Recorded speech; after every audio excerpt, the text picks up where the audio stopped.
By this point, you've had a brief introduction to both the Florida Standards and the Secondary Literacy Learning Maps.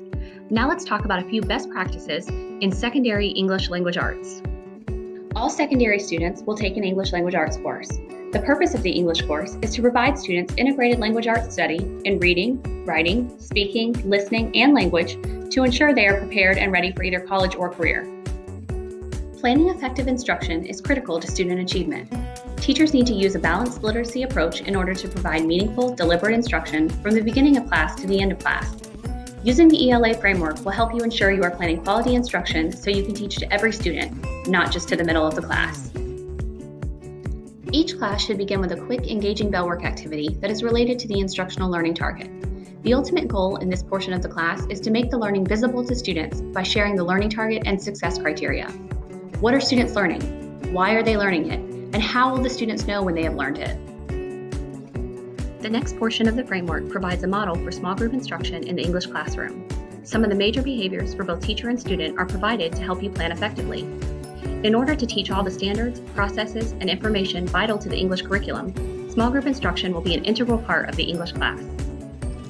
Let's take a look at the secondary station model so we can get a better idea of how to plan our instruction. In this model, you will notice 4 different stations: teacher-led, independent student work, and 2 collaborative workstations. Authentic group work happens at the collaborative workstation. Students should be engaged in brainstorming sessions, hands-on product development, planning for projects and assignments, participating in a writing workshop, or in the process of writing peer review. Students must learn how to construct their own meaning, work together through difficult tasks, and provide positive feedback to their peers.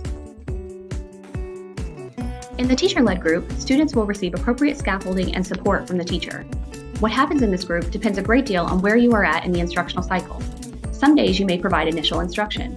Other days you may provide remediation, enrichment, or focus on individual skills. Sometimes you may end up providing a combination of all or some of these things. At the independent student workstation, students should work through problems, respond to questions, and develop their thoughts. This station is where students should be provided time to read, write, and think on their own. It is where students will process information and even productively struggle with the task at hand. You should close out each class period or lesson with a quick, engaging way that shows what students learned that day. This can be a formal or informal check for understanding, but it should relate back to the learning target. Don't forget to get with your school-based literacy coach if you still have any questions or you need any help.